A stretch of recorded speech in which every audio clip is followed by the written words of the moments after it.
Premier 1 football season concludes tonight at the Petone Memorial Field with the final of the Trevor Rigby Cup between Scots College and St Patrick's College Silverstream. Scots College, the top qualifiers, were unbeaten in the round robin, 7 victories and a resounding 4-0 victory over Silverstream when they met in the regular season. St Pat Silverstream upset Hutt International Boys School 1-0 in last Saturday's semi-final, and with me is a man who knows a lot about that match and perhaps knows more about finals than anybody in recent times. He's been in the last 5 and coached Silverstream when they last won in 2010. Brendan McIntyre, welcome to the broadcast. What do you expect to happen in tonight's game? Good evening, Adam. I think it's going to be interesting first 15-20 minutes. Ultimately, if you look at the results in the last few weeks, you're thinking that Scots is probably going to edge this, but I just feel that it's a final and anything could happen. I hope it's a good game and I hope it's a close game. I hope we don't have a scenario where one team's going to run away with it, but beautiful night here tonight and I'm looking forward to a really good game. There's a gentle breeze blowing, otherwise conditions are perfect for fluent football. My other co-commentator tonight is Hamish Wareham, the man, the myth, the legend. There's nobody that knows more about secondary school football than this guy. Hamish, you've been following these teams for the whole season. What's going to happen? Who's going to win and why? Well, Adam, speaking of the result you mentioned earlier, when Scots won the last one 4-0, Stream actually won the first encounter between these sides earlier in the year, 5-1 out at Stream. So the aggregate score from these teams this year is 5-all, so what a place to decide it. But much like Brendan, I think Scots might just have a little bit too much for Stream tonight. And why is that, and who are the key players on show? Well, for Scots, I believe Owen Barnett is a very dangerous attacking player, as well as Alex Paulson, who's a rocking goal. Meanwhile, for St Pat's Silverstream, Tyrone Curtis has scored a lot of goals this year, and if they're to get a result tonight, he'll need to be at the forefront for them. The two teams are out on the field, and Scots College are defending the southern end of Petone Memorial Park in the first half. This is where Petone plays their home games. Now, yesterday, Hamish, Miramar played Wainui-a-Mata, and that was a key fixture in the Capital Premiership, and there were a number of Scots players involved in that match. Tell us about it. Yes, there was. Charlie Batchelor played 75 minutes. Meanwhile, the man I mentioned just before, Owen Barnett, played the whole 90 minutes and actually opened the scoring for Miramar, which had them 1-0 up in 15 minutes. Wainui equalised just before half-time to make it 1-1 into the break, and Miramar scored twice early in the second half, and you really thought Miramar were going to just close out the game, but Wainui scored 3 goals in the final 15, which took them 4 points clear of Upper Hutt with only 1 round to go, and saw jubilant scenes as they lifted the Cap Prem comp for 2020. And you can still smell the alcohol emanating from the Wainui-a-Mata Hill. The grand final, St Pat Silverstream against Scots College. Tonight's officials are Don Barry, Mark Hewitt and Connor Healy. Brendan, we know how much you regard the officials. Tell us about tonight's referees. Well, I love a good official. I think hopefully it lets the game flow. I think they're two good teams on show. I think the first 5 or 10 minutes is going to be crucial for both sides to settle. I think Silverstream's playing with a win behind their backs. Hopefully that doesn't pick up during the night, but I think this will be a good encounter. It's a shame there's not more fans here. I think it needs a little bit of atmosphere, but I hope this just sort of settles itself nice and early and we get into a good rhythm straight away. The final is underway. St Pat Silverstream in their traditional blue and white hoops against Scots College, who won this final last year by 2-0. Hamish, you saw it. Tell us about it. I saw it as well. I was we lost. Yeah, Scots are winners on this night last year. 2 goals in each half. Joe Lee, who's playing for Scots tonight, scoring a beautiful free kick, and then Raphael Liai scoring a penalty in the second half. So set-piece Scots, if you like, saw them lift the trophy. Aidan Suri clatters the ball into the back of a Silverstream defender and earns the first throw into the night. Suri, one of the dangerous players up front for Scots. He scored 9 goals this year, which is the second in the league. Here he is again. Wriggles past his initial marker. Burrell. Silverstream were so dogged on defence last week, Brendan, in that 1-0 win against Hibs. How are they going to organise themselves against this supreme Scots attacking lineup? I think early on, they look as if they're going to sit in a little bit just to see what Scots do. It's going to be interesting because Scots move the ball really well. Silverstream, I think, will sit back.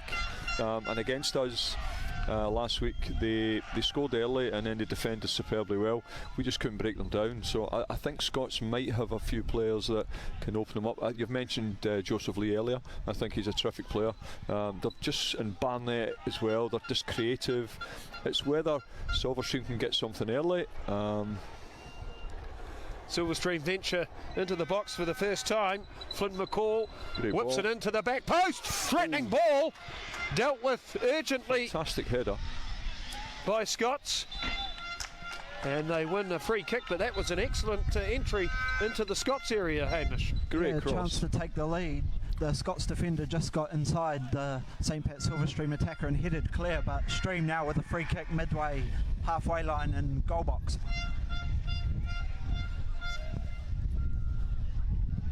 Header. The header That's a chance. was rather meek. That's a and chance. Scots are able to clear that. The ball is intercepted by Cornell. Silverstream pressing hard again.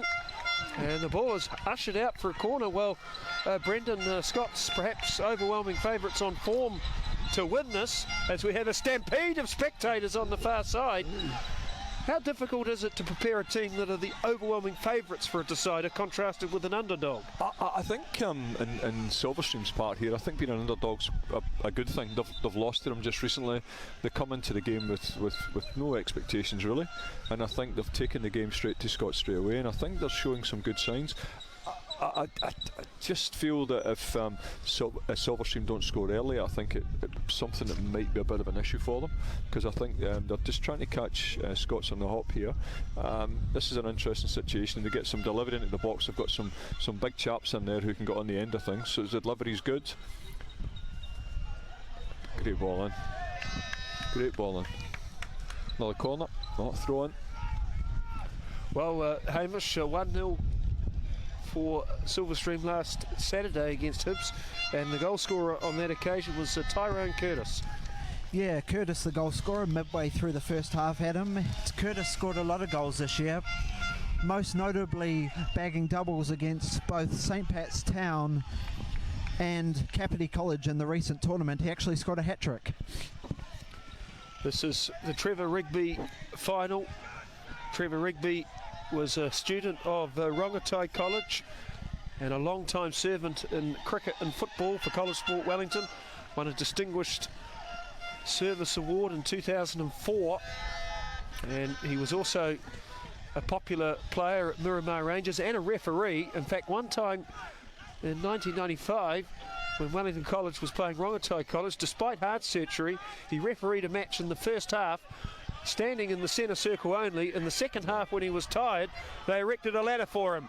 Scots College break down the right side, and Silverstream avert that crisis. But the searing pace down the flanks of Scots illustrated there. Foul. Chips it towards Surrey, and no risk taken by Tyson. Just looking at the lineups, it looks like they've got Lee playing on the right hand side, Surrey on the left, but they're playing with this modern false nine. They don't have a centre forward. They're just playing with two wide players, so they've loaded the midfield. Silverstream have gone 4-3-3, but it'll be interesting to see how that develops as the game goes on. Barnett's just sitting in that space, in that pocket in between. Barnett nudges it forward to Surrey. Silverstream marking Solomon Islands representative closely. He is a very threatening player, particularly dangerous off the right foot. Yeah, he is, Adam. Great player for them this year. Scored a bucket load of goals for Scots College, particularly a hat-trick in their win over St. Pat's Town, as well as doubles against both Rathkeel and Wairarapa College. Brandon Fell was unable to keep that in. Jacob Hansen is in jersey 13 for Silverstream. Yeah, Jacob Hansen. Yeah, 13 for St. Pat's Silverstream. Played 19 games for the first 11. It's kind of a farewell for St. Pat's this year, if you like, as they lose 11 players out of their first 11 side, a total of 261 caps leaving the team, Adam. Tyson Curtis wins the free kick just inside Scots territory.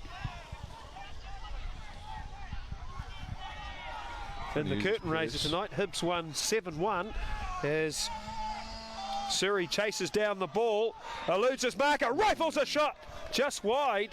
An opportunity Of the left-hand upright, but that was the first blast on goal by Scots College tonight, and Surrey accelerating past his marker Marshall, Brendan. They've just played, they're playing very direct as well, Scots, and I think they're trying to play in behind Marshall and also McCarroll on the other side. McCarroll likes to get forward, and I think they're just trying to expose Lee on that left-hand side. Both of them very, very pacey, Surrey and Lee, and not playing with a centre forward. It's an interesting setup they've got tonight. Scots College coached by Stu Jacobs, 16 internationals for the All Whites, long-time servant in the local game with the Wellington Phoenix Academy and various senior clubs. Silverstream's mentor is Peter Hicks, and he's a science teacher at Silverstream, and he's been involved with the football program for over 15 years. In fact, he inaugurated the capping of Silverstream's footballers, and there have been 307 of them dating back to 1971. Silverstream founded in 1931. Didn't permit football for the first 40 years, the Heathens, Brendan. Yes, I coached there for 5 years. Never quite worked out what that was about.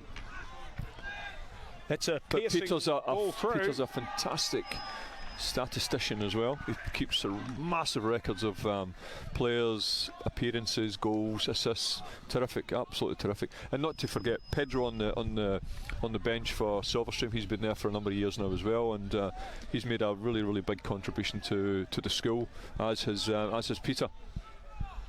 The first quarter of the game for Scots College,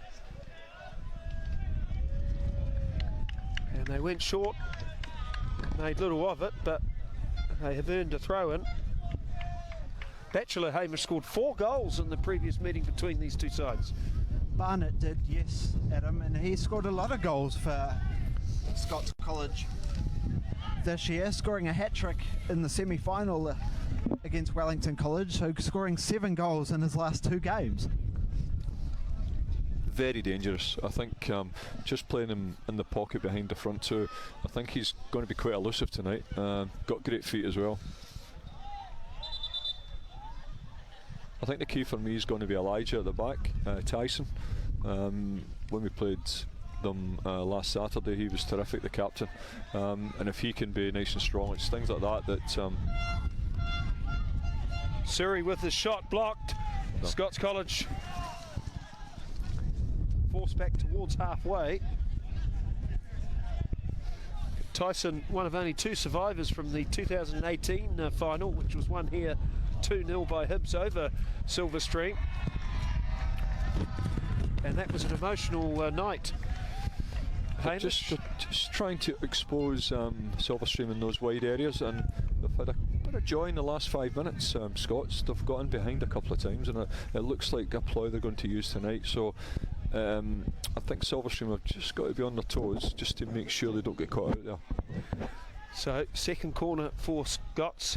Barnett lifts it into the area, dealt with comfortably by Silverstream.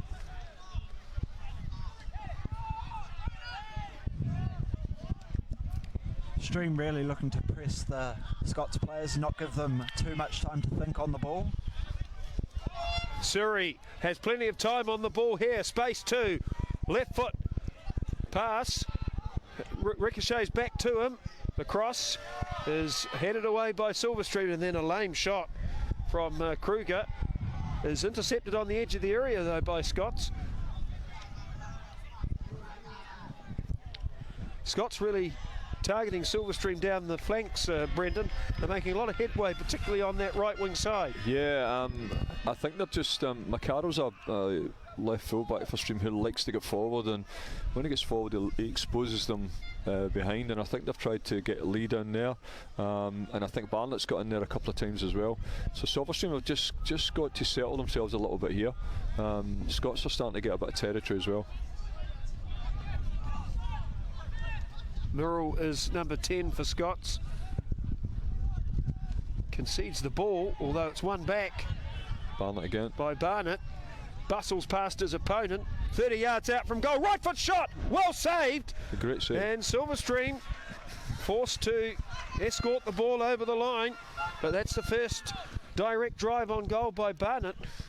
Good save down low by Tommy Shand, back in goal after copping an injury in the late weeks of the tournament a few weeks ago, and since then young Sean Marshall, only year 10, has filled in goal for St Pat Silverstream. What a great story, Sean Marshall. He's won both his games in the first 11, including that semi-final. And Surrey And again, retrieves the ball onside. Silverstream quick to retreat. Barnett to Surrey, left foot, side netting. And so Silverstream avoid potential damage there, but Brendan, they'd be concerned by how easily their defence opened up. Yeah, I'd like to see them just hold a bit of possession and be a bit more patient on the ball, wait for some openings instead of trying to force it as much. I think for me, Holmes on the right hand side, the right fullback, he's definitely bombing on that side, and there's a couple of times he's been free, but I've not actually seen him. I think that's the areas that they've tried to exploit. They've just got Scots got a lot of bodies in the middle of the park. As soon as it gets forward, they get themselves forwards to support. They've had a couple of good chances there. Good save from the goalkeeper as well. Jacob Marshall's free kick is launched towards the Scots area and dealt with by the reigning champions. No score. This is the Trevor Rigby Cup final. The first one was way back in 2001, and Silverstream beat Wellington College 4-0. Last year it was 2-0 to Scots over Hibs. It was a league format from 1983 to 2000. Rongotai College were the first winners. And they're the only school to win the national championship from the capital. That was in 1989. Barnett free again. Barnett. I think they've got to tighten that up there. I think Silverstream, I think they've got to get somebody a wee bit closer to him. One of the problems that Silverstream do face with Barnett, though, Brendan, if they confront him too often with too many, it leaves space for others. Elsewhere, yeah. And I think you'll probably find that Lee and Surrey will probably swap over and just change sides as well. There's just a lot of spaces that I think Scots can exploit in the middle of the park there as well. They've just got to, I think Silverstream have just maybe got to squeeze the game a little bit. There's just a lot of space in there at the moment. The way that Silverstream are defending here, do you notice any difference in their approach from that semi-final? That's a bad memory. Actually, they've started similar to when they played against us. I just feel that the way Scots have set up, they've just tried to see if they can get some situations, one-on-ones like Lee against Marshall. Fullbacks are getting on quickly, and I think they've just created some great opportunities wide. Lee to foul, right foot side. Barnett had it taken off him by Marshall. Yeah, Jacob Marshall, quite the cross-coder, plays part of Stream First 11 cricket competition and has accumulated 35 caps for the Stream First 11 football side as a year 12, so more to come next year from him. Scots College, ominous again. I think he's gone the wrong way there. 25 yards out from goal. Good defence from Hansen, but Lee manages to break through, takes it to the byline and is clobbered by Marshall. The referee's called a corner for Scots College. Now, what are their best set-piece options, Hamish? They like to operate a short free kick if they are more out in front of goal, where they would have the likes of Finley Kruger run behind, which I have seen used in previous games, or in a case like this, which is almost a corner setup, they like to use the size of a Braden Fowle or the height of a Charlie Batchelor to try and get a head on it and turn it into the goal. Owen Barnett with this free kick for Scots. The supporters beginning to make some raucous noise. Good ball. Owen Barnett swings it to the back post. Silverstream under duress. Ball is in. Batchelor. Batchelor has scored for Scots. It was idle, in congestion. Silverstream unable to clear, and Scots take the lead. I think from a Silverstream point of view, they'll be disappointed with that. It's a poor goal to lose, but I think they've given away a foul in a key area, and they've just not attacked the ball. And to backheel it in from there, I think they should do better there, Silverstream. They'll be disappointed with that. A real goalmouth scramble there, if you like, and Stream failing to clear their lines. And we spoke about Stream really wanting to be the first to score, but it's Scots who have through the previously mentioned Batchelor. Charlie Batchelor played a full game of senior football yesterday, and now he's struck first in the final. Lee, mesmerising footwork, takes a tumble, appeals for a free kick, none forthcoming.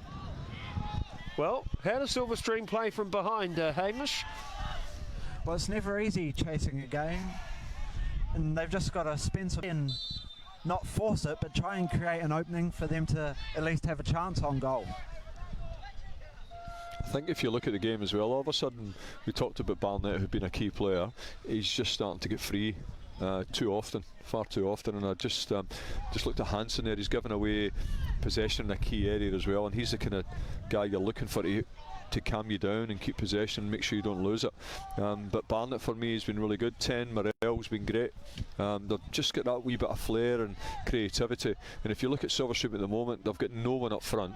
They're just trying to get out of the back four, giving the ball away again. They're just stuck in a hole at the moment. I think they've got to, for me, I would just try and get them to play a bit longer and get the game pushed up a little bit and put them under a little bit of pressure, Scots. But they're playing with a lot of composure, and there's Holmes gone again down that right hand side, so they're just pinning them back at the moment. Joseph Lee down the left too. Brendan's been very threatening off, very in threatening, three defenders. Yeah. Beautiful. Yeah, he's got nice skill, and he's got lovely balance, a lovely left foot as well. I think the system they're working tonight, they've just accommodated all those skillful players in there as well. Nothing's sticking for Silverstream at the moment. Everything just seems to be just not getting there, and I think with that wind, I think they've just got to squeeze the game a little bit more at the moment. Now, overweighted through ball there from Stream, just ran out for a goal kick. Kind of sums up Stream's start a little bit. Just unable to get that rhythm going, if you like. That wind is very pronounced. That game that we called between Hibs and Silverstream, Hamish, the wind was a big factor that day, and Hibs used it supremely well to win 2-0. How do you read this wind, Brendan? I think the wind's picked up a little bit. It's Silverstream, the way they play, I just felt that they had to try and be down the other end, but all credit to Scots at the moment. They're just moving the ball well. They're not panicking. They're starting, going back, starting again, but they've just exposed Silverstream in some areas where probably don't want them at this stage of the game. And I think the free kick, and then obviously resulting in the goal, it's just an area of the pitch that they wanted to get in. I think Silverstream are just a little bit slow in those full-back areas, and I think they've got to tidy it up. And their distribution at times has just been a wee bit off. Curtis has it for Silverstream. That's an errant pass. Barnett intercepts and then is clattered down by Dobbelaar at halfway. So a needless free kick conceded after a poor pass. The last time Scots lost was 3-0 to Hibs in the regional tournament. That was a little over a month ago. Brendan, explain how you managed to achieve a 3-0 result. I think on the day we forced errors from Scots. Didn't give them a lot of time on the ball. I think they're the type of players, they're technically very good. A number of them are playing senior football as well, so they're used to that physical side of the thing as well, but we just didn't give them a lot of time on the ball. But here we go, good break. A free kick won by Silverstream on the left-hand side. Yeah, I think Scots are one of those teams, if you give them time and space, they will hurt you. They'll make it very difficult for you. But I don't think you can play. You need to play at a high tempo against them as well. If you're laboured, and I think you've seen here with Silverstream, they've given the ball away too many times. On the subject of high tempo, Lee lifts it high and wide, but once again he had 4 defenders bearing down, and Lee really causing havoc on the near side for Scots. Tell us more about Joseph Lee. His 3rd year in the Scots first 11 and has been starting for Lower Hutt Central League side. Scored a few goals for them so far this campaign, and of course scored that wonderful free kick in the final here last year.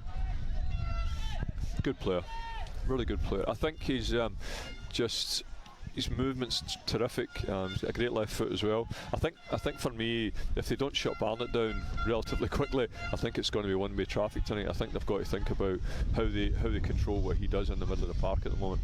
Just giving him too much space and time, but they've just got to get on him a little bit quicker.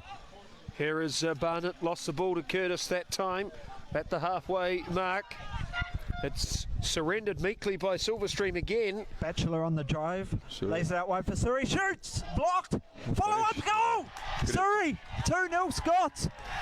And a backflip resemblant of Raphael Liai when the final whistle was blown last year, but 2-0 Scots. Giving the ball away in a key area again. Scots have exploited that, and I think that's been the undoing of Silverstream in the first 15-20 minutes of the game here. They've just given the ball away too many times and in key areas of the park. And how about the acrobatics from Eldon Surrey? That was a spectacular moment, and a photograph to be captured on a canvas there, if only Wareham was taking the shots. But 2-0 to Scots. And this has been an imperious first half. Sorry, Adam, big mountain to climb back for Stream at the moment as they're pressed heavily by Scots. Oh, it's interesting, Brendan, you talked about Silverstream lifting the urgency. They have no choice now but to throw caution to the wind. Yeah. And it may be that they had a tough win, a win that wasn't expected last week and expected to park the bus, and it just hasn't materialised for them. I think tonight we didn't want this to happen, and it's kind of unfolded in front of us. We just want it to be a little bit tighter, a little bit more competitive, but when you give the ball away in the areas they have, and again they're just exploiting those areas through the centre, I kind of worry for Silverstream at the moment. They need to settle themselves down and get some shape about what they're doing. They're just playing slightly too long. They need to get the back four squeezed up as well. Here's Curtis. He's Silverstream's most encouraging attacking player in a tangle with Barnett. Takes a fall and wins a free kick. Tyrone Curtis, along with Flynn McCall, Silverstream's leading scorers this year. McCall has 6 goals in the league, Hamish. Yeah, most notably, as we mentioned before, a hat-trick against rivals St Pat's Town. Really loving scoring against them, as he scored in the traditional 2 when they won 2-0 out at St Pat's. Curtis with a... Well, hold the thought, Hamish! Silverstream have halved the deficit! The left foot corner Alex was ushered in, number 4. and the goal is claimed by Alex Cornell, and it's 2-1. Well, it's 2020, folks. Anything's liable to happen. And that goal, Silverstream's first venture from a set piece into the Scots area, and they pulled one back, Brendan. Yeah, great delivery. Again, like the Scots goal, they'll be disappointed with the defending, but it actually makes it a bit more of a game now. But again, you just don't want the game to run away from Silverstream, so that's a really massive bonus for the game, I think. Well, 2-1. It's already more high scoring than last year's decider. Here's Kruger. That's a loose pass. Suddenly Scots look ragged as Silverstream press forward, and Curtis nudges it onto McCaw. Here's Drobala flying down the right wing side. nobody to pass to. Silverstream's supporting players rather laboured. Curtis, threatening cross, back post. Dealt with by Scots. Silverstream scored 22 goals in the league. That was second only to Scots, so they are capable of finding the back of the net often. It was a rare attack as well that they got, and they've exploited that. Just can they get some enthusiasm off the back of that? If they can, and they tighten some things up, I think it will be an absolute bonus. But this will be an interesting next 5 or 10 minutes for both teams. Already the enthusiasm in their chasing defence is more palpable, and that's a strong header by Marshall.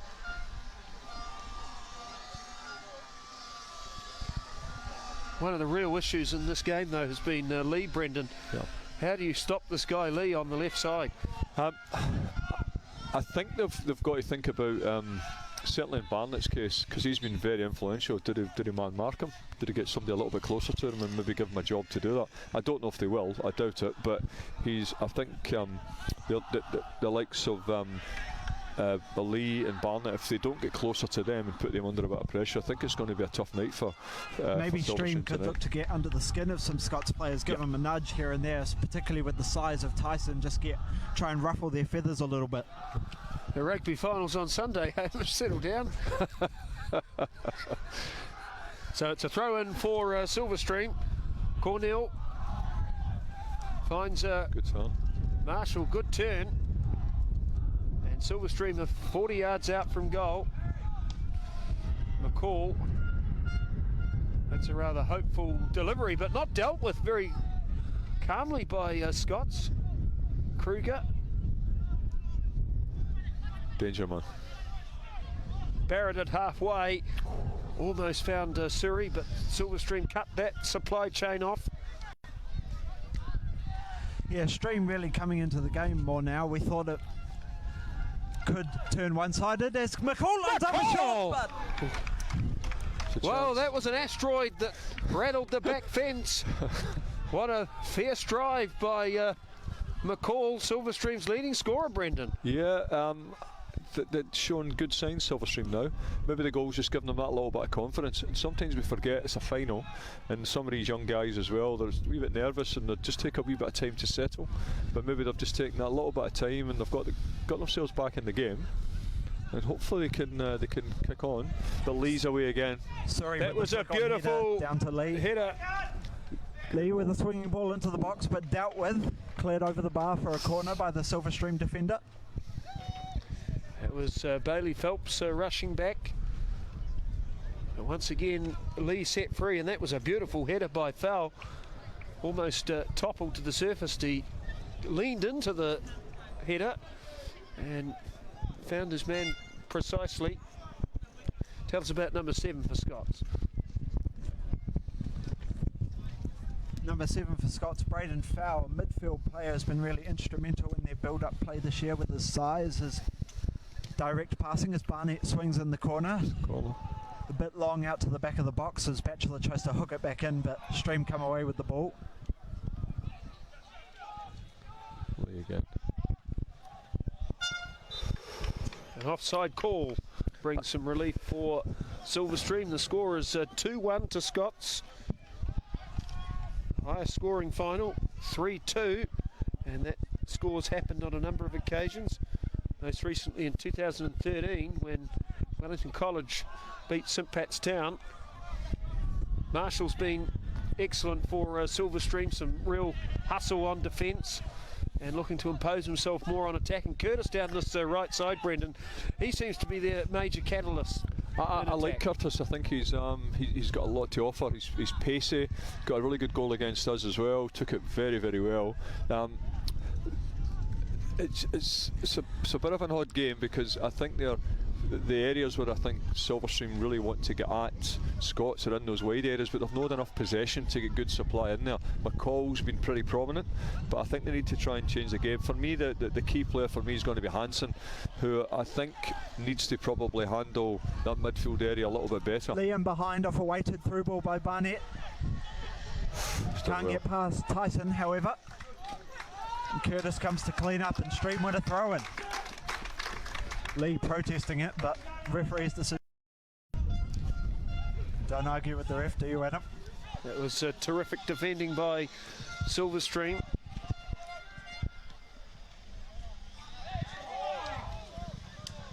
Down goes McCall. That was a heavy hit with foul.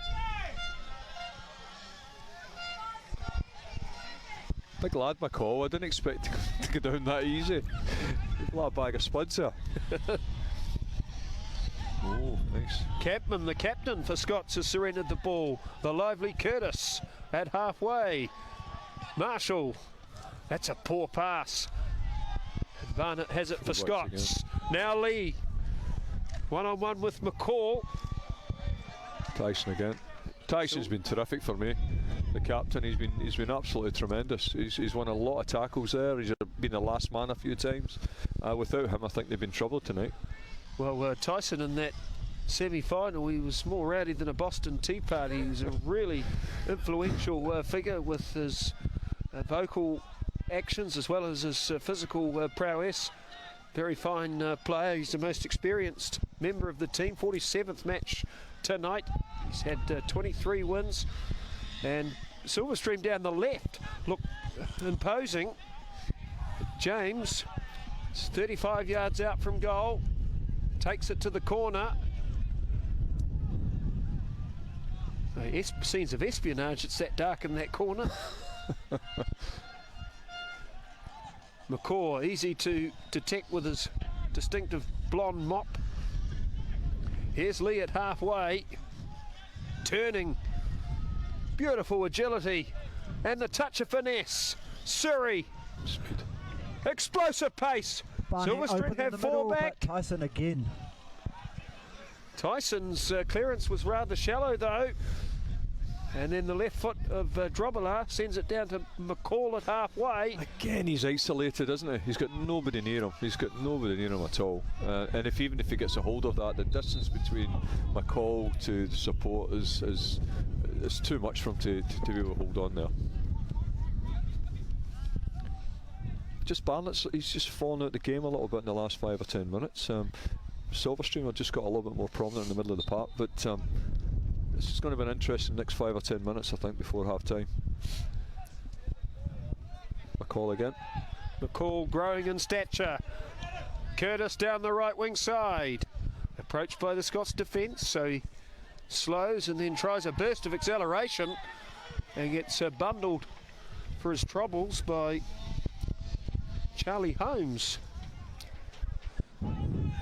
Stream with a free kick on the right hand side, looking to swing it into the box and try and level the scores. Not long out from half time now. I think Curtis has got to be a little bit more direct there. He's got a lot of pace, but he's just slowed up when he got to the defender. I think he's got to use that pace tonight, because I think he's got the beating of both fullbacks here. The right foot of Tyson Curtis will deliver the corner. He's a year 13 at the college. Ball in the air, back post, threatening. Scots avert it, 30 metres out from goal.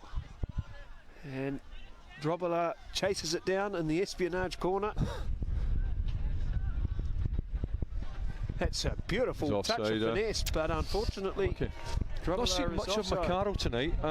You usually see him getting forward on that left-hand side, but I think because Holmes has been making so many runs forward, you're not seeing this so much from McCarroll tonight, and he's an area of the pitch that I think Silverstream have got to exploit if they can.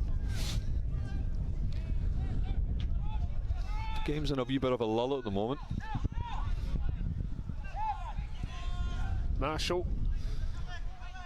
Passing fluidity just not quite sticking at the minute for Stream, as Curtis is in behind, but a heavy touch takes it out of play. Curtis has been a real source of inspiration. Hamish, you've seen a number of his matches this season. Tell us more about some of his finer efforts.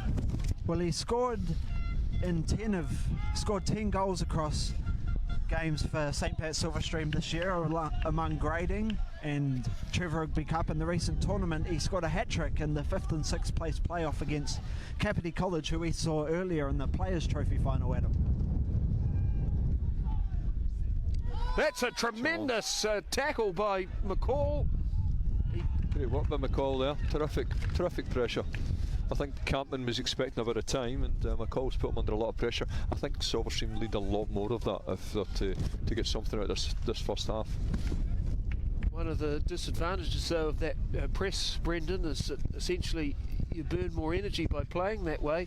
Does Silverstream have the fitness to go? I think they need some inspiration, Adam. Yeah. I think they need somebody who's going to maybe take the fight to Scots, and I think McCall's obviously physically, he's a big lad as well, and I think when that kind of thing happens and he puts his sort of body on the line for them, it maybe helps everybody else to do that. I think the games are a wee bit of a just a wee bit of a lull, and I think it's an opportunity for somebody to grab a hold of the game now. The longer it stays close too, how much of an effect does Scots and their participation, or at least for some of their players, in yesterday's games have? I think that's got a big bit to play. I really do, because you look at those players who you're talking about. They're influential players. They're prominent players that they depend on as well. And certainly, if you've got the likes of Barnett, they'd be hoping they'd be clearing the game so that they're not obviously under pressure to play 90 minutes or a full-on 90 minutes. You know. It's a Silverstream corner. No risk taken with Curtis threatening again. In fact, it's a throw-in.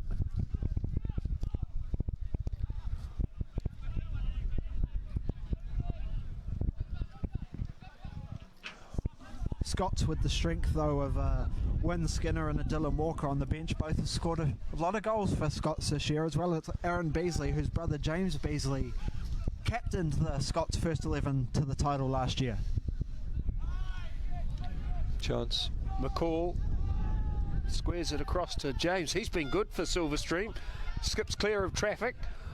Links with McCall. Turns onto the right foot. Robillard. I think he was wearing his carpet slippers when he hit that one.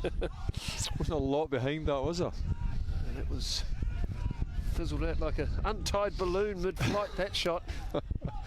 2-1. Scots leading this final, and really the game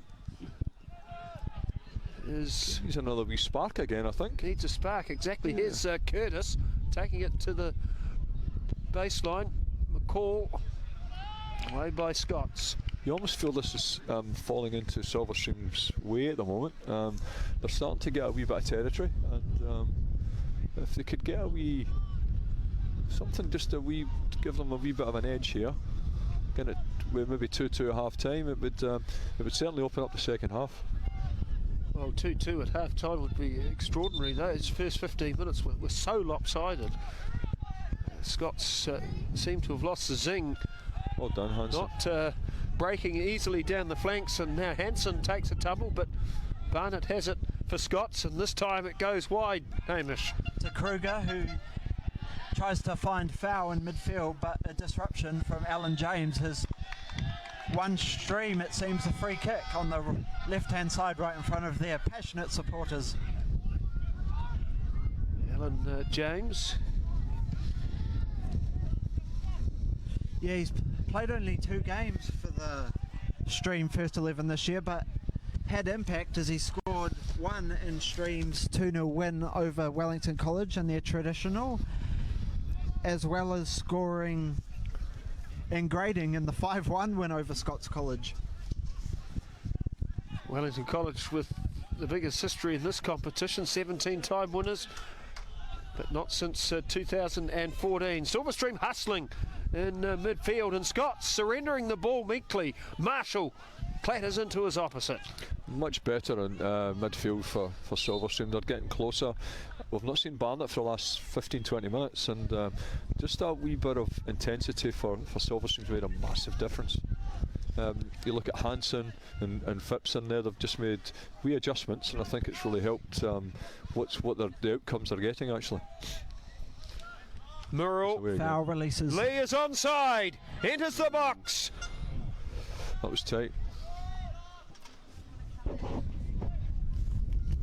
Foul tried to release Lee down the left end, but half a step too far and was caught offside, and Stream have a free kick out of their own goal box. Tyson hoofs it up towards halfway. Batchelor wins the header down to foul. And Foul wriggles clear of his opposite.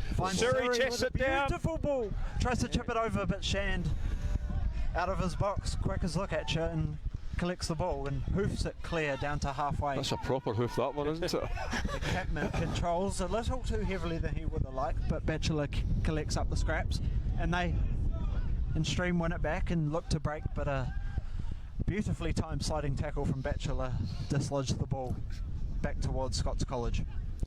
No disrespect to excuse me, to Silverstream, but the game being so disjointed has really helped them. There's no flow to it at the moment, and I think it's just helped them to get themselves back in the game. And Hanson's are now a lot closer to Barnett, so I think they've thought about what we suggested earlier, maybe a man-to-man, and I think that's certainly helped them.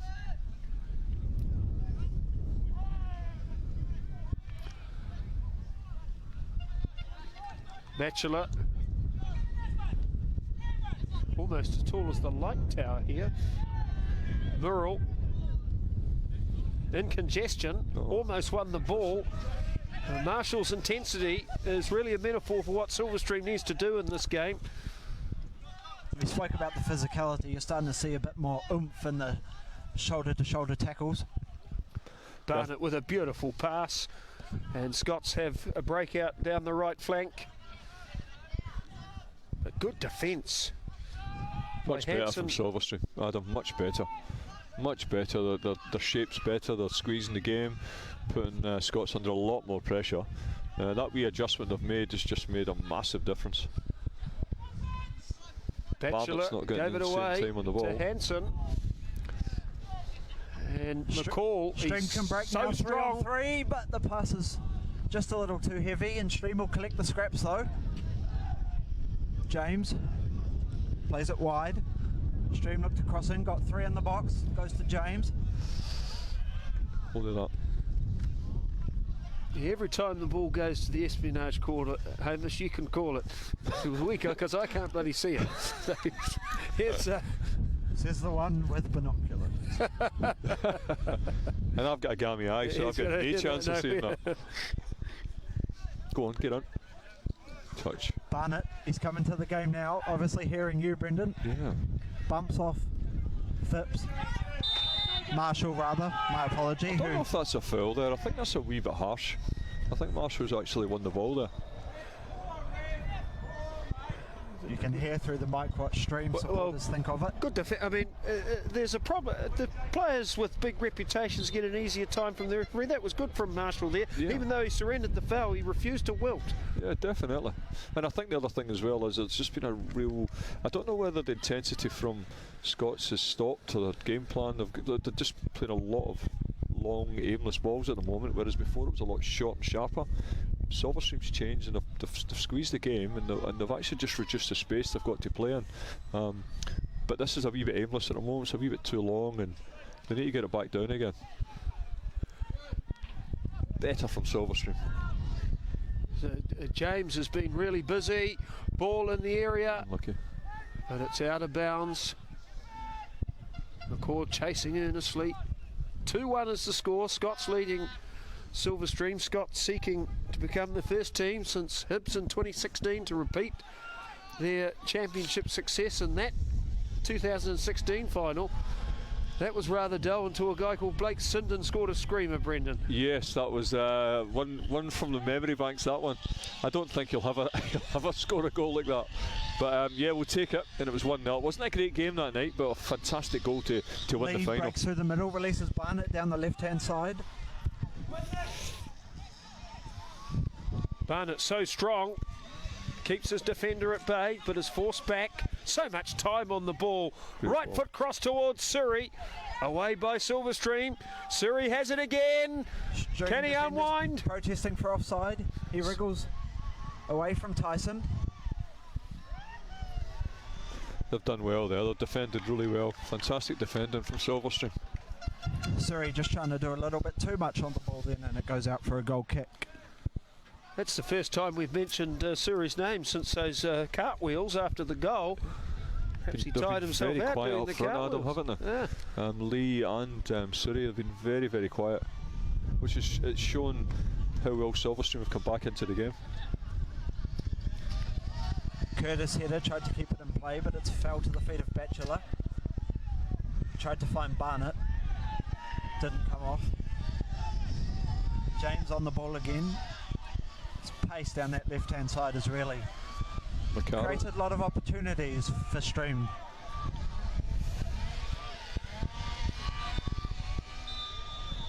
That's half time in the Premier 1 final. Scots College with an imperious start, led 2-0 after about 10 minutes, but Silverstream have responded and managed to change the way in which the game has been played. It's slower, it's tougher, and an intriguing second half awaits. This is Huddy Sports live at the Trevor Rigby Cup final. Half time, Scots 2, Silverstream 1. We'll be back with more soon. Oh, good done, stuff. Yeah, you're right about the bloody lights. You can't see anything. See anything else, Corner. when you're here, when you're on the bench and that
The final 45 minutes of the season and possibly extra time. Scots College, St Patrick's College, Silverstream, Trevor Rigby Cup final night.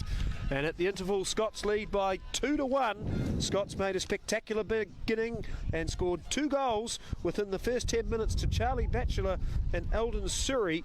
But Silverstream responded with a set piece of their own to Alex Cornell. 2-1. Brendan? I think there's, if I'm honest, I think Silverstream finished the better of the two teams in the first half. What they're going to do second half is going to be interesting, because I think Scots are going to come at them this half, but they're playing against that wee bit of a breeze. They need much more of the same in the second half. Fingers crossed they can hang in there, but if Scots come out with that bit more intent, it might run away from them. Yeah, I don't think Stream can afford to start the way they started the first half again, or otherwise it'll be another huge mountain to climb. No changes, I don't think. I think they're all pretty much the same. And when the benches are employed, which side has the advantage and why, Hamish? I think Scots personally have got a bit stronger bench with, as mentioned before, Wynne Skinner and Dylan Walker both among the goals for Scots this year. That's nothing against Stream's bench as the players get into a huddle and prepare for the last 45 minutes of the season, as you said, plus extra time and possibly, if required, spot kicks. If you're in both the dressing rooms, I think finishing that half, you'd probably be happy with a Stream dressing room, just how it finished. But I think Scots, they just lost their way. Barnett wasn't as prominent. I don't think Surrey and Lee were as prominent either. So I think Silverstream did a good job there. It's just whether they can carry that on in the second half now. And in terms of the personnel on the bench, Brendan, if you were to make a change, who would you be looking to introduce? It depends how the game's going to go here. I think if for Silverstream to score and make it a bit of an interesting next 45 minutes, if they were to score first, I think maybe Scots are going to look at maybe playing with a proper centre forward rather than not having anyone out there at all. So it'll be interesting to see what they do. But they're playing. They played really well to start with. They just seem to lose their way a little bit. This window will be interesting for Silverstream to see how deep they are as well. As you mentioned, Adam, Stream struggled in a strong breeze at Hibs when they lost 2-0 in round robin play. What can they do with it here? We'll see in the next 45. The last 45 minutes of the season. Pace. Surrey with his searing pace collects the ball before the baseline, takes it into the box. Right foot cross, away by McCall. Scott's still a chance though. Flag stayed down, Barnett with a shot blocked by the Stream defender as Stream really made a mess of that clearance, getting out of their own goal box. It was a shambles, that clearance by Silverstream.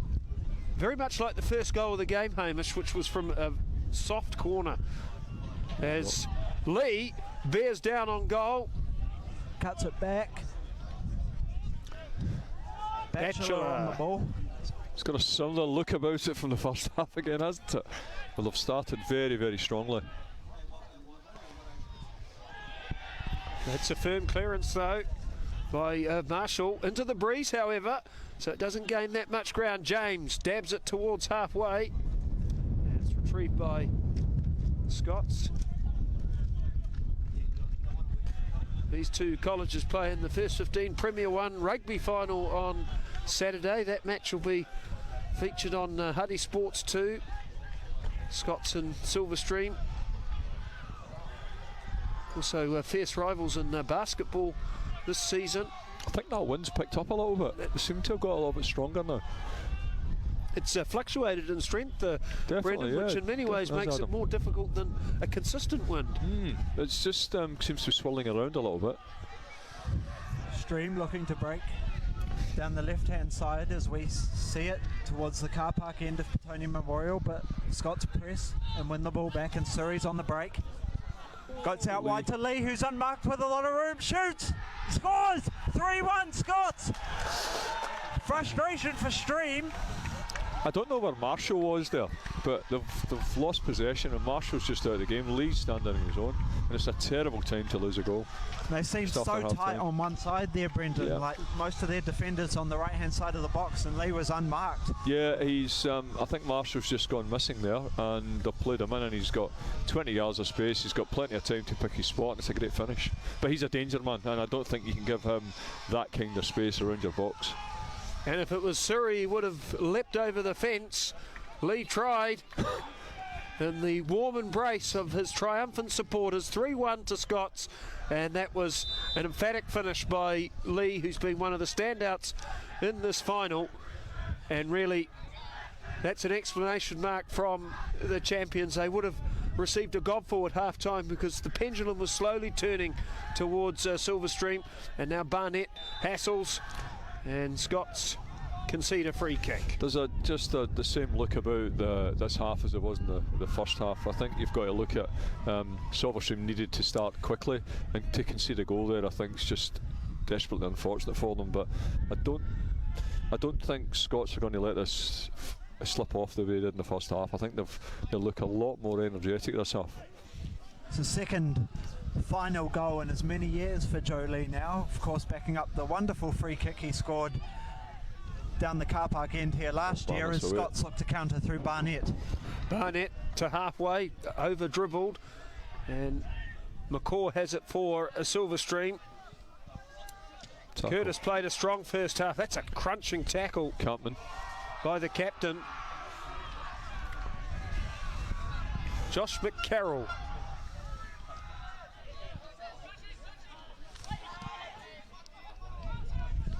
Kruger dominant on defence, and Batchelor free again.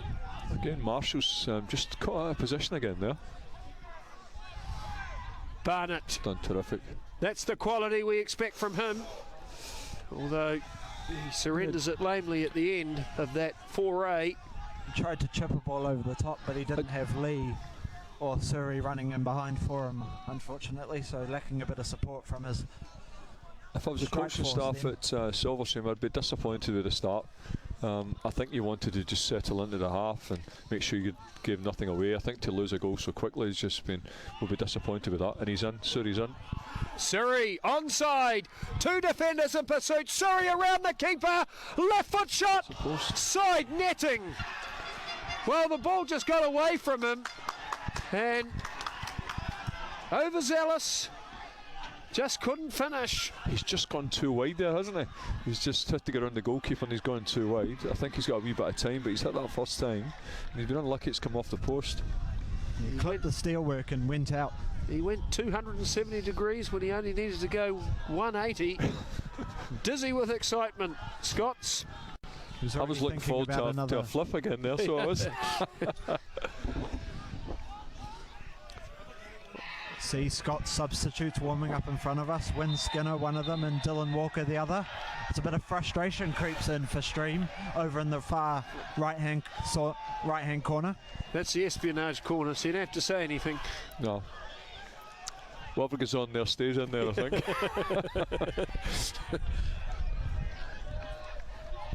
Again, it's on that right-hand side. They've exposed that again, and it's 3 opportunities they've had now. Probably should have had another goal there.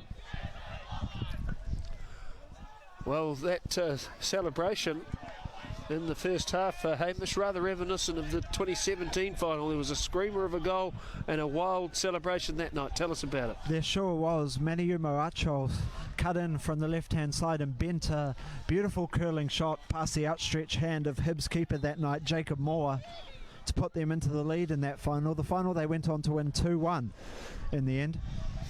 Thanks, Hamish. The corner by Scots is cleared proficiently by Silverstream. Curtis approaching halfway, has McCarroll with him.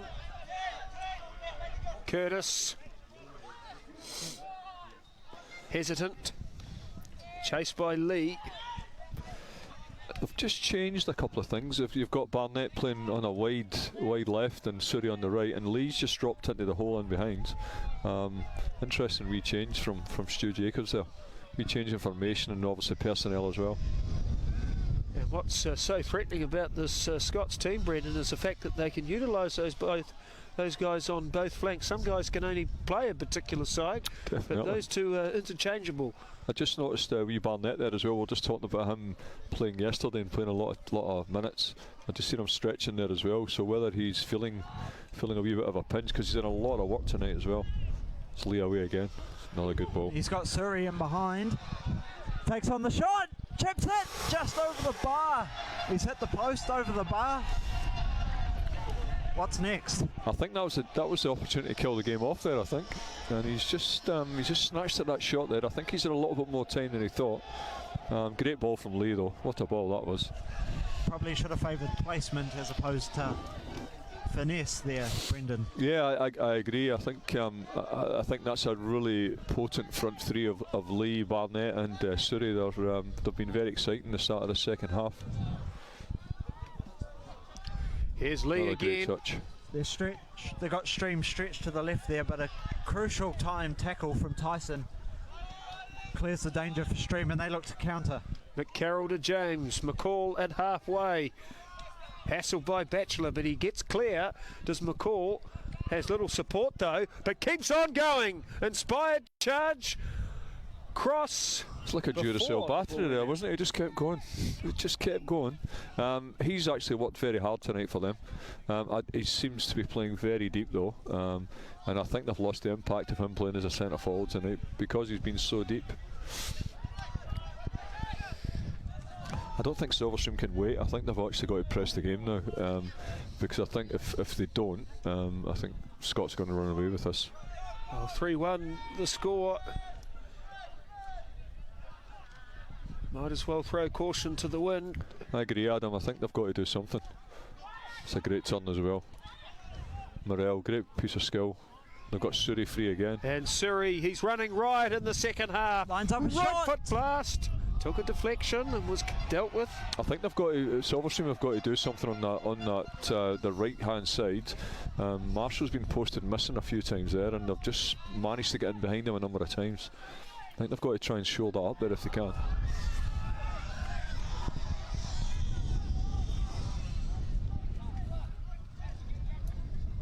And that short, precise, fast passing game is evident again for Scots. And here's a long ball for Lee to run down, guarded by McCarroll. Lee to the left foot, space to shoot, bends it in, and just that's a great bit of misses. skill. Have to say there's a fourth one looking to come here for Scots College, which really would rip the heart out of the St. Pat's Silverstream side. I think what they were trying to employ in the first half of getting in behind both fullbacks, they've just started to get a lot of joy with it now, and I think the game's just opened up a little bit for them, which is a fear I've got for Silverstream. Well, the very first Premier 1 final was won 4-0 by St. Pat's Silverstream. They beat Wellington College. I was year 11 that night. We celebrated wildly. And Andy LeProux, good friend of mine. A few Ribenas, did you, Adam? A few Ribenas. He still talks about it at the Charltons, Andy LeProux. Andy Wayne LeProux, Rooker scored that's that a name night from too. the past. It was. What a player he was, Andy. He's a brilliant player, diminutive. Yes. Not in stature, of course. Of course, yeah. Not in anything else. And of course, 2 years ago we were here, Hamish, for that final between Hibs and Silverstream, and that was a very emotional night. One of the more special moments I've enjoyed as a sports reporter, celebrating the life and memory of Nathan Watt. Brendan, Yeah. tell us a little bit about that night. Nathan, it was something that we focused on for the rest of the season after what had happened, and it was a wee bit of an inspiration for us that night, and to win it, not just for the school and for all the lads, but it was good to have something to focus on that we managed to get there. It was a very, very unfortunate and sad thing to happen, but I guess to use that as a focus for the team was great. It was really, really good. But like everything else, sports, it just makes such a difference if you've got something to focus on, and on that night it was just we managed to get a result, and a young Ben Wayne played particularly well that night without actually scoring, but he had a terrific game. And people power, such a part of sport, terrific And I think encouragement for both teams tonight here. Yeah, we've had some terrific players come through. Like Kakachi played here a number of years ago for St Pat's Town when they beat us 2-1 that night. He's obviously gone on to bigger and better things, so there'll be hopefully a number of players that maybe the likes of Lee, who's going to move on and do some stuff, maybe Barnett as well. So yeah, you're looking at it and think maybe it's a stepping stone for some youngsters as well. But it's great to represent your school, and especially if you're a year 13 and you've got something to memories of what this is as well, you know. Well, Kakachi scored 5 goals, all of them in the National Futsal Final, and Liberato's on the books of a number of European clubs at the moment. Hamish, what do you think's going to happen? Well, he has signed to move to Europe. I can't quite remember the club, unfortunately, off the top of my head, but he really had a brilliant season for the Phoenix this year, and not surprisingly has been scouted and moved to Belgium and a bigger European club. Yeah, and he's going to be managed by Kevin Muscat, who we all knew from Melbourne Victory. As we see, Hansen's leaving the field. A brave effort by Hansen tonight. He was instrumental in Silverstream's brief comeback in the first half. 3-1 is the score. Can Curtis engineer something? He's between two. Confronted and put down by Batchelor. And here's Lee. Good tackle by McCarroll. Tried to be a bit too fancy then, Lee, and Stream get the ball back. Hopefully they can conjure something to make a contest, if you like, of the second half. I think some number 7's come on for Silverstream from Hansen. I think they've brought on another attacking player. That's Tyler Muir in 7 for Silverstream. Yeah, he's come on. He's more of an attacking player, I think, and obviously they've pushed McCall further forward, maybe just to give him a little bit more intent up front. Muir, a year 12 for Scots College, playing his 13th cap tonight. Again, they've got down that right-hand side again, and I think it's an area where they've got to sort of have a wee look at, because Marshall's been caught a number of times now. 3-1 the score in favour of Scots College. Batchelor, Surrey and Lee the goal scorers. For Silverstream, it was Cornell from a corner in the first half. The same lull has happened again in the game as we did in the first half. All of a sudden we've got this little bit of a lull, and Silverstream need to grab the initiative here if they're going to get back into this game. McCarroll tried hard on that left side. Hamish, tell us about Josh. Josh, a year 12 in the side, playing his 35th game for St Pat's Silverstream tonight, and has featured off the bench a number of occasions for Upper Hutt's cap Prem side this year, who are in that previous mentioned title race. Curtis, a chance! No, it's at the post! That's a great chance. It's a great chance. Well, Curtis had the great chance to half the deficit. Great ball from Marshall. Fantastic ball. Put it back. Save by Paulson. Got down low, smothered the ball. And Curtis created a divot out of frustration, trying to extract the ball from the goalkeeper. And that might be the moment that Brendan he looked surprised when it came to him. I think it's gone past a couple of defenders, but I guess if you're in the box, you've got to expect it to come to you. And I just don't think he's been ready for it to come in. But Silverstream, by making that attacking change, they've just looked a little bit more intent about them. So maybe that's going to change the game ever so slightly for them. But that would have been interesting if you'd have scored then. Well, I was all ready to scream goal, but unfortunately the ball took the steel work and bounced out, and it's collected by Paulson on the rebound.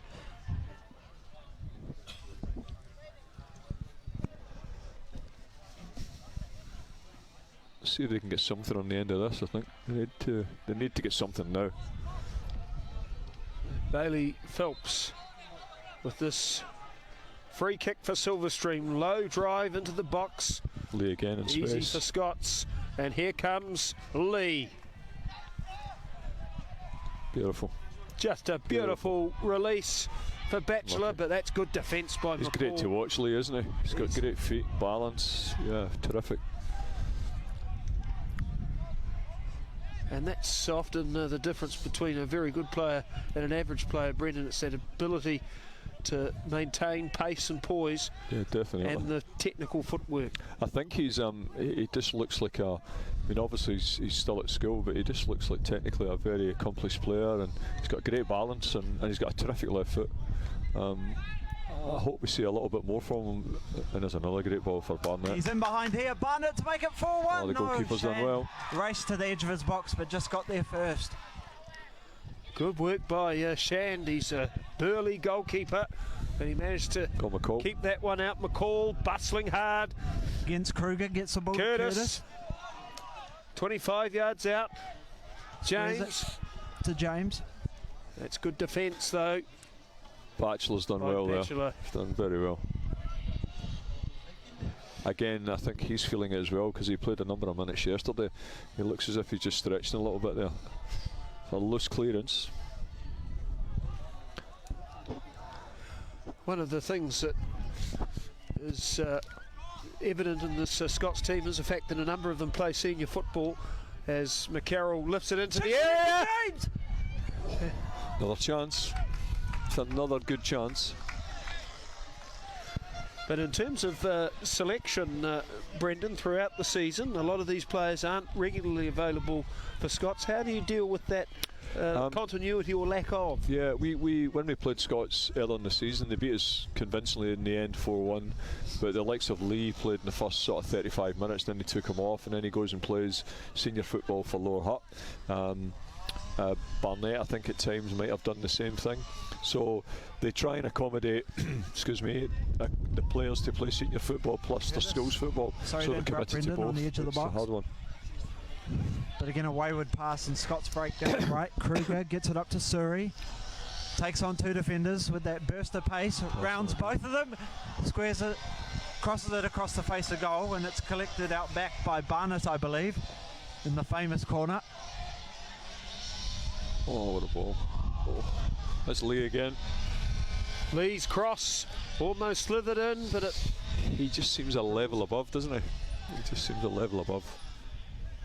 Of course, a number of famous performances in this final over the years. If we were to name a man of the match, Lee would be perhaps the strongest contender. Barnett very strong too, although he's faded in and out of the game. Not as consistently pronounced as Lee and Surrey as well. I think when Lee injects himself into the game, they're just such a different team. They're terrific when he's on the ball. And his pace, yeah, I can't say enough about him tonight. I think he's been terrific. 3-1 the score. Silverstream a couple of decent chances recently, but Scots comfortably in charge. Home. They're so deep at the moment as well, Silverstream. McCall's defending on his own 18-yard box. They've got no one up front. So if they do get a chance to play out, they've got nobody to play to. And that's exactly what's happened, Brendan. They've surrendered the ball meekly at halfway. Get forward, lads.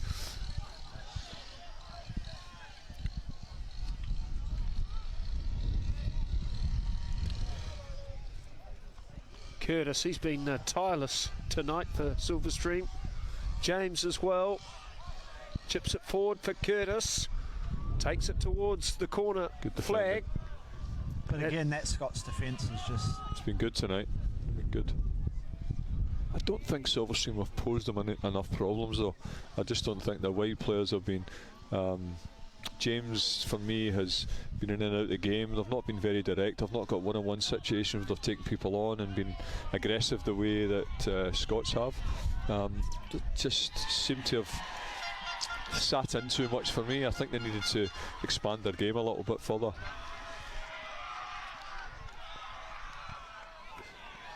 Silverstream last in the final in 2018, beaten 2-0 by Hibs. Prior to that, lost on penalties. Dramatic night against Wellington College. Staring down the barrel of a third consecutive final loss.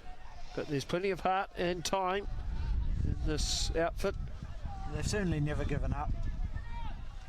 While they're trying, they're just not it's not quite going their way tonight. And tell us about the imposing presence on the right side of Scott's defence. Yeah, you got Hamish Campman and Finley Kruger, both experienced campaigners for Scots. Hamish being given the armband this year for Scots by coach Stu Jacobs. And what do you look for in a leader, Brendan, particularly young men? It can be a difficult assignment for young men leading I think a team.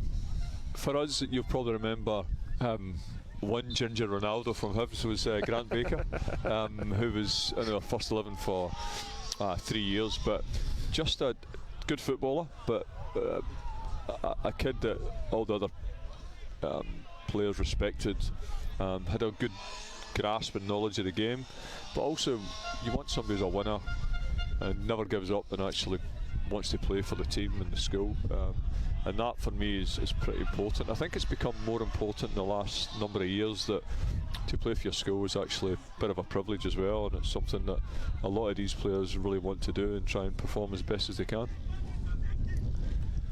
3-1 to Scots College. Trevor Rigby Cup. And here's the flying Lee. He's got 3 on him, but he gets by. Menacing cross, but there was nobody there to receive it. Once again, the quality of Lee. He's been a difference for me, because I thought Barnett was going to be that difference, but I think Lee's just outshone him quite considerably. His quality at times has been terrific. Well, Barnett scored 4 goals in the round robin game, but tonight Lee riding the headlines. So you've got a call picking the ball up inside his own half and then lose possession. This is Holmes. Surrey. Oh, he's missed another one. Well, He Could had have had a Barnett hat-trick tonight. outside of him, but just Could have had a hat trick comfortably. lifted it over the bar.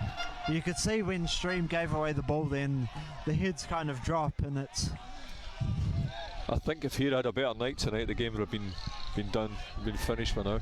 But I thought the fullback's done extremely. Holmes at fullback's just terrific run, and he set him up. It's very unselfish bit of work from Holmes, but the finish is not good enough from where he was there. And the quality of player is he's finished the first half is terrific. Holmes, Hamish, he's grown in stature throughout this one. sure has. He's been a dominant force in midfield, and unlucky not to have an assist to his name just then. He should have done.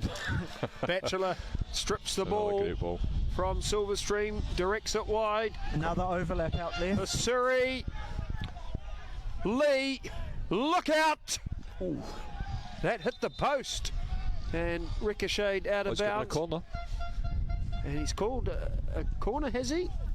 Touch, Matt. The assistant had up a goal kick, so. Oh. Again, they've got in behind Marshall on that right hand side, and it's just happened too many times in the second half here. So it is a corner. There was a deliberation between the sideline official and the referee, and now Scots have a set piece, 3-1 up.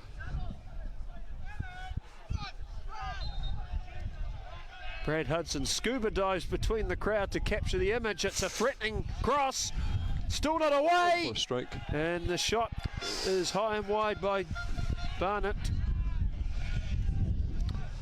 Well, is there anything that Silverstream can do tactically, Brendan, to get back into this? I think they've, for me, they've got to play, maybe push the game up. They're far too deep, and I think you also got to think about where McCall's actually is a centre forward. I think they've got to get him through the middle and play him a bit more of a target man and try and see if they can work off him. It's a wee bit 1980s Watford style, but I think they've got to try and get a wee bit of the initiative as well. You know, it's at this stage they're kind of the finals passing them by with a bit of a whimper, I think. Well, 1980s Watford style, if the Scots crowd had any sense of humour, they'd start singing, I guess that's why they call it the Blues, which is what happened in an FA Cup final. Yeah, definitely.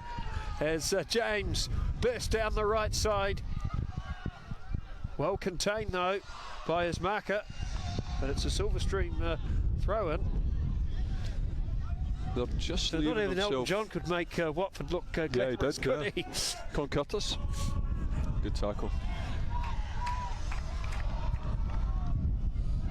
It was a corner. Just doesn't seem to be happening for Silverstream tonight. You can see, as I mentioned before, the desire is completely there, wanting to get their hands on the Trevor Rigby Cup, but Scots have just been a different level all season, and tonight again.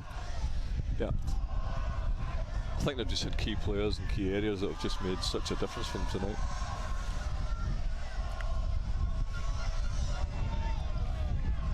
And even when they have got close to the goal, I think Paulson's been terrific, the goalkeeper.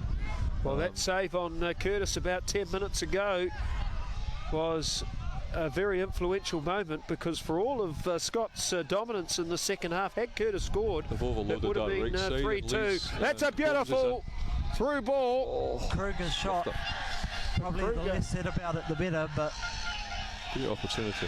when they break with pace, Scots College.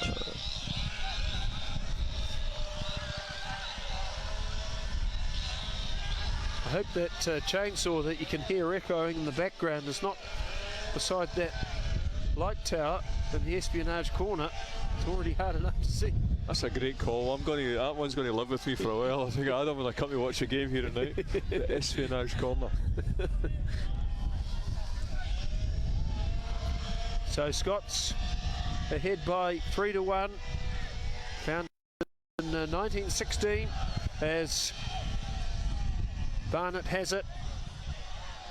That's a nice ball for Holmes. Holmes has pressed forward in the second half, Brendan. Yeah, he has. Good player, very sturdy on defence, but he's been quite noticeable down that right wing side, and that was something that we didn't witness in the first half, especially in that last 20 minutes. I think you're going to see a couple of changes from maybe Scots. I think Barnett, for me, looks a wee bit tired, and I think he's feeling the pinch at the moment. I think he wouldn't be surprised if he take him off. Well, we've seen Wynne Skinner warming up down in front of us for a little while now. Great run. Surrey, blistering pace. Can he complete a hat trick? Wrong option, I think. Wrong option. He has it back. There's 4 Silverstream defenders in front of him. Cuts it back to Kruger, who skins Curtis. He's been terrific tonight as well. Been really good. If I'm honest, I think the 2 centre halves for Scots have been relatively redundant tonight. They've not had a lot to do. I think the way McCall's played, it's been far too deep. They've not really had an option through the centre. Well, they have tried to push the flanks. Here's Curtis. He's tried harder than Hercules tonight, but you're right, Brendan, very little direct action in the centre. James dribbles forward on the left foot, wins it back. Here's McCall. Flag stayed down, has it on the left edge of the box, cuts it in, but the pass is just unlucky. Too far out in front of Phipps, and it's not quite functioning as Scots go to the bench. Skinner finally set to come on and replace Barnett, who's been exceptional for Scots tonight. Well, Barnett, 10 goals this season, 4 in the most previous meeting. Good bit of cramp there, boys. I think he's feeling the pinch from playing yesterday and today, but he's made a massive contribution tonight. And the team this year, he's been instrumental. 3 goals in the semi-final against Scots College. Silverstream have gone to the bench as well. Oliver Rayner is on. Tell us about Ollie. Yeah, 11, Ollie, quite young and in the first 11. Only 11? Year 11, played 12 games for the first 11 and scored in their traditional against St. Pat's Silverstream. He's replaced Curtis. I'm surprised I've taken Curtis off. I thought he was one of the players that was actually going to open some things up for them. That surprises me. Scott Stream rather winning a free kick on the edge of the area. Joe Lee hanging around it. Maybe he's offering to take it for them, where he scored his free kick for Scots last year. It was further out than that. It was a lot further out. Tyler Muir and Alan James around the ball. Curtis has departed, which also removes some height from the Silverstream free kick situation. I agree, Brendan. Curtis was productive and effective.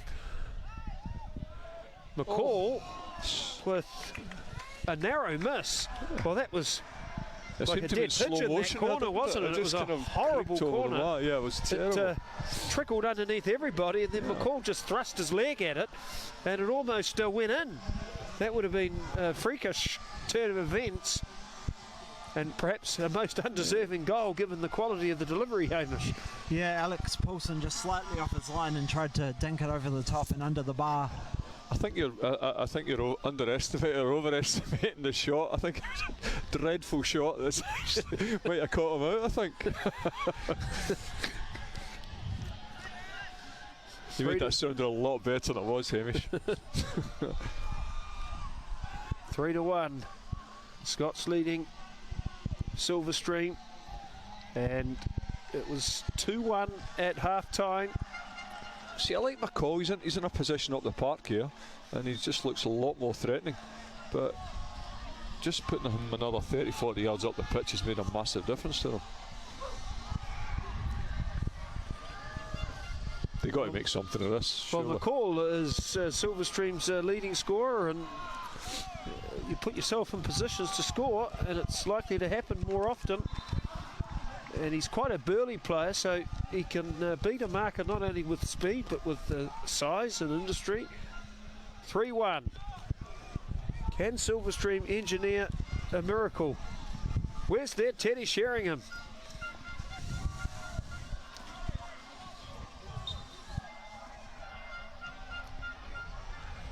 That's a delightful cross or shot which almost infiltrated Scott's defence. Yeah, just flashed across the face of goal. James, Muir and McCall. Paulson's misjudged that. It looks like he was coming for it and then left it. And I think there's a couple of Silverstream lads at the far post could have done better there, I think. The three players tracking it, just unable to get anything on it and divert it, at least on target or maybe in the back of the net, which would have created a frantic ending to this final. McCarroll at halfway. James has tried really hard. Away by Scots. And they're breaking out. here's a breakout by James. Well played. Tried to find Surrey down the left, but Tyson's done well there. Just intercepted that just at the right time. Well, James in 15 for Silverstream. He's been full of bustle tonight. Just not enough support in the middle. But he's one that can hold his head up high, Hamish. sure can. Him and Curtis, McCall, Tyson, all in their final. Some of the 11 players for Stream in their final game for St. Pat's. Certainly never stopped trying. I just don't think they've had the quality tonight to trouble the Scots team. I think they've just been in a Stream in here. It's a great chance. That was a really good cross, but unfortunately the header was misdirected. And Stu Jacobs is off the bench, demanding more urgency from his team. Not long left, but Scots have been caught out a couple of times, Brendan. Yeah, they have. And Silverstream haven't I capitalised. think a wee lack of concentration there. They've not picked up properly, and it's a really good ball into the box. And I don't think Silverstream have done enough of that tonight. But you've got McCall further up the pitch now, and I think they've just got a focal point where they can play to. 10 minutes plus added time to do something about it. Stream. Scots might look to apply the nail to the coffin here, though. The ball slithers in front of goal. He's been terrific. Been very, very good. And any other night they would have scored 6 or 7 tonight, comfortably, I think. So, still 10 minutes left. Silverstream Poor. dashing forward, and winning it back. And a rather lethargic shot. Smothered by Alex Paulson in goal, and he Great. hooks the ball up to win Skinner as Scots look to hit with pace again. But a Stream player, McCarroll specifically, down and back play, clutching a calf. When Skinner sounds like a Simpsons character.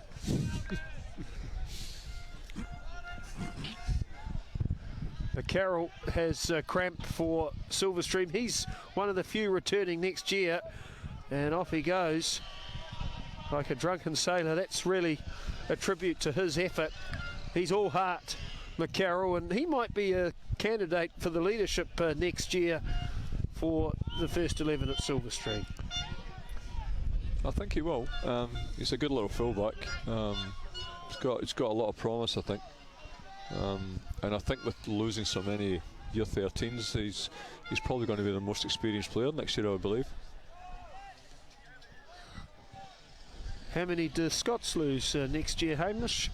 Well, Barnett and Batchelor are two definitely departing, as well as Paulson. There might be a couple of others in there, I'm not exactly sure. Down goes Siri on the far side. He's pulled up lane, clutching his right leg. Be a shame for his night to end. Lee can't be playing schools football again next year, surely. If Lee's playing schools football again next year, I'll eat my knickers, I think. Yeah, He's just too good a player to be playing school football.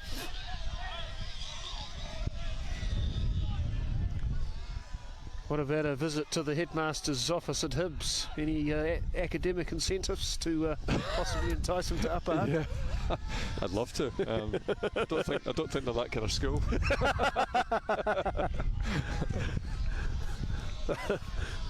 He's been terrific tonight.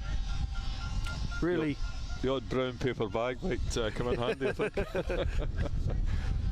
Yeah, he's been very good. You were saying earlier, Brendan, that Trentham Memorial Racecourse is about 10 acres, so it's been very hard to enforce the social distancing requirements.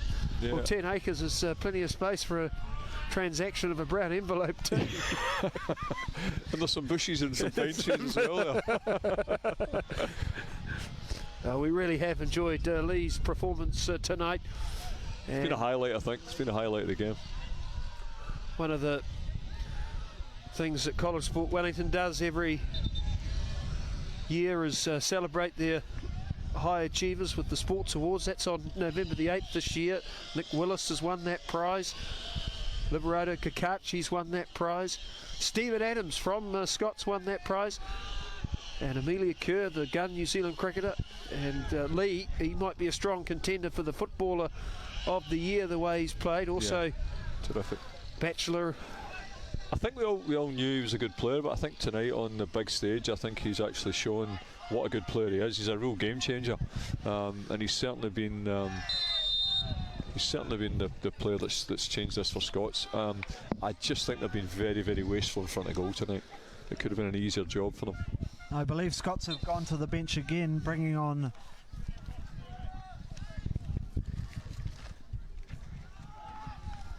I think Kruger's departed. yeah, I believe replaced by Aaron Beasley on this near side to us. Was it his brother who was the captain last year? Yeah, James Beasley. Yeah. And James Beasley, a big supporter of your page, Hamish. Oh, nice. Yeah, quite the follower. Helped me out with goal scorers I was looking for on a big number of occasions for Scots College a few years ago. Very grateful anytime I receive help from players, coaches, staff. Wareham Sports Media, he's been in business for 5 years. This is his debut commentary tonight. Outstanding page. Do log on to it to consume all your football photographs and information. Well, no photographs tonight because he's commentating. And he does a great flat white and a muffin. Yeah, that's right. At Down at the Queensgate. Queensgate muffin break. Hey. I'll see you all there tomorrow. I hope so. A rack on tour of muffins and Great ball. football. And Oh, yes. pull one back. We ain't done yet here at Petone. It's McCall rising, and 3-1 becomes 3-2. 3 minutes of normal time to play plus stoppage time. Well, the pacemakers and the Bob Scott retirement home next door are out. It makes you wonder though when you think about they've scored 2 goals from set piece. In open play they haven't looked that decisive, but 2 great crosses, and they've scored 2 from set pieces, and it could see them be in a position you think Scott's going to rue those chances they've missed earlier on as well. Well, what do you do if you're Scots at the moment, Brendan? Do you try and kill the game a little bit, take it to the corner? I think I think when your players and you're so far ahead and all of a sudden they score, it just makes you that little bit anxious as well, that you want to see the game out. So it might just turn in Silverstream's favour as well if they can get themselves, but they need to get forward. I'm looking at McCall again and he's so far back. He needs to be in the box. That's a beautiful ball though by McCall, and Silverstream venture towards the Scots goal. Corner. They appeal for a corner, Another set piece. and Always it hasn't given a been goal given kick. well. No disrespect. Where's the referee's empathy for the game? He should give a corner there. Make Yeah, it just try and make it 3-all, make it more exciting. We can do it. We want to stay. No offence to McCarroll, but I think Stream have come alive a little bit more since he limped off injured with that wee bit of cramp. Wee bit of cramp. His leg basically fell off. He'd run about 10 kilometres tonight. 3-2.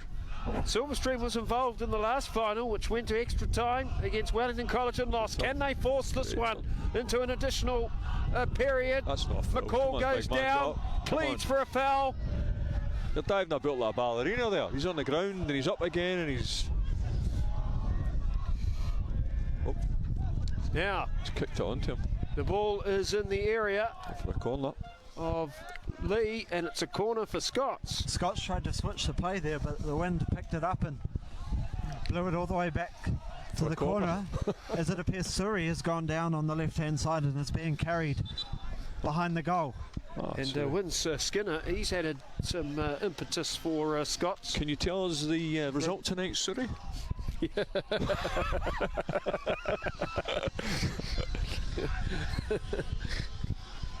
Another change.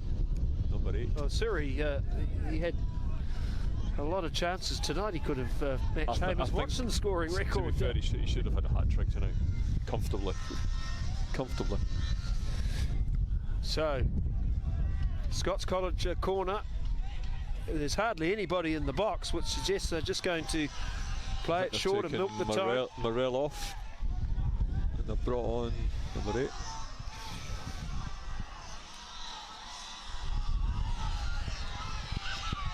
Aaron Beasley is on for Scots. Surrey off. While we wait for the stoppage, you spoke about Hamish Watson there, Adam. Played a bit of time for you, Brendan, I believe, as a young fella. Yeah, Hamish, when I was at Silverstream, his last year there, he scored an incredible 52 goals, including traditional games as well. And a game we beat the Plymouth Boys High, we won 12-0, and he never scored a goal in that game. But he scored 52 that season, which was incredible when you think about it, just at that level, you know. But we had a terrific side that year. We had the likes of Scott Basali as well, and Hamish and Sam Dean, who's now on the coaching staff and a school teacher now at Silverstream. He was in the team as well. We had some terrific players. Just going to say that I'm delighted that Finlay Kruger hasn't been anywhere near that chainsaw tonight. Fantastic. I've been waiting for that one, Adam. That was a great call, mate. Fantastic. Down in the espionage corner too. Espionage corner with the chainsaw. With the chainsaw. Mr. Kruger. Thankfully, he's no Freddy. So, Scots College trying to play kick ball. Surrender ball instead. Long throw. Launched towards halfway. Silverstream can't win it though. And Scots have half a dozen back. No one inside Scott's half from St. Pat Silverstream. McCall chasing, leaving every fibre of sweat on the Batoni Memorial surface, and Scots, well, rather chance. casual. Hurry it out. Silverstream try to advance play with the throw, but lose the ball. Moments away from the end. 3-2. And Lee chasing hard and away by Shand. Got to get it forward, haven't they? Silverstream have 8 behind the halfway mark, They need to throw everybody forward. Where's the Peter Schmeichel moment?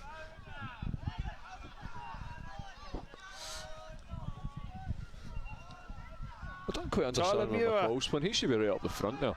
Right Get to him in the James. James is 35 metres out from goal. Swung in. The cross is in. Paulson, safe hands. Great hands. And he will take every last second of the 6 seconds the keeper are allowed to hang on to the ball. Paulson in the Barney costume.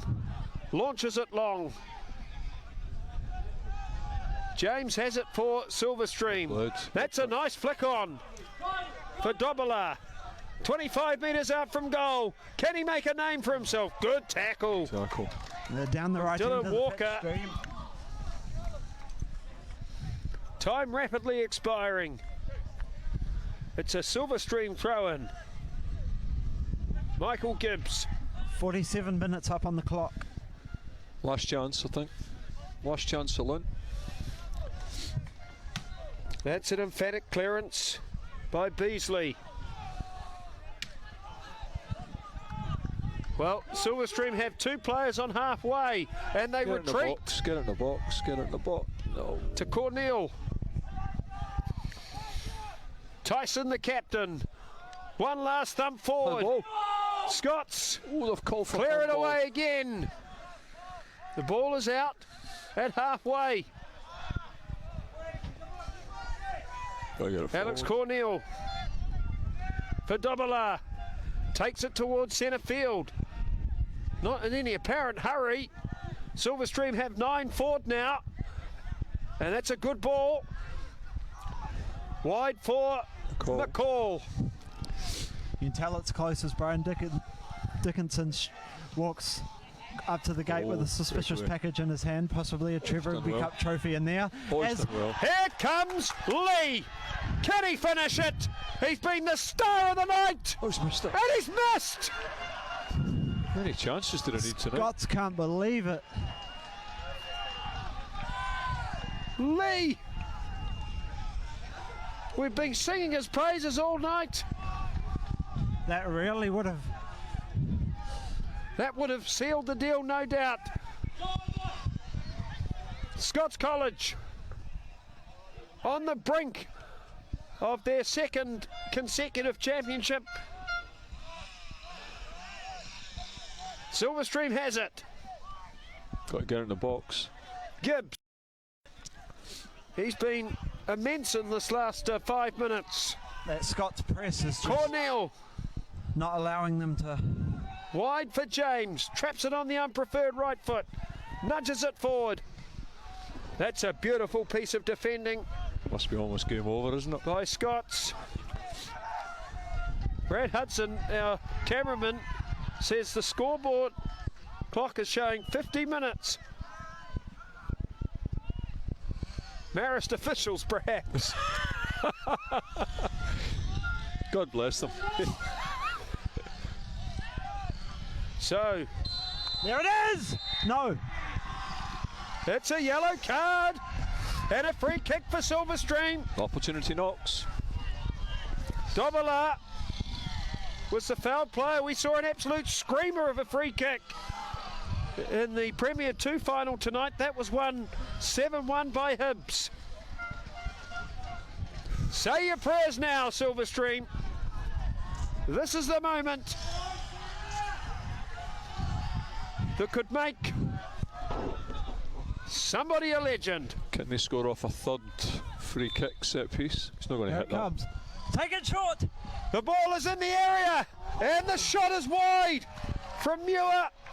It was a good move, actually. Everybody was waiting for the There shot. it is! Scots have done it!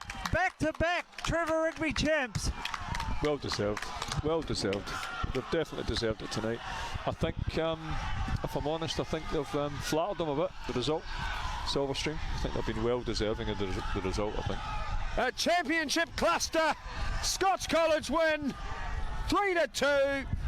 And they are back-to-back champions. Silverstream, well, they were outclassed really in that first 15 minutes and were always chasing the game. They did it with incredible honour. And sometimes a lack of polish, but never short of ingenuity. But Scots the deserving victors. Lee, our man of the match. But there are a number of significant contributions from Barnett and Lee. Batchelor. But Lee, Yeah. the MVP. Scots win the league. And Brendan, one final comment from you, and then bon voyage for 2019, I guess. I think the best team won it tonight, without a doubt. I think they could have been well ahead, but it just made it a little bit more of a game towards the end. But yeah, Lee for me tonight was terrific. He showed his class, and I don't think that 2 set pieces is enough to make a difference in a final. I think Scots were more deserving of the result. So congratulations to Scots and Stu and his team.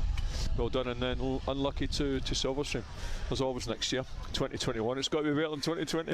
Anything's better than 2020. Definitely. Worst year in humanity since 1944. Yeah, definitely. Anyhow, Thank you, Adam. It's been a pleasure. It's been a lot of fun, Brendan. Thanks for joining us. Thanks, to Brad Hudson, who's filmed 2 games earnestly tonight.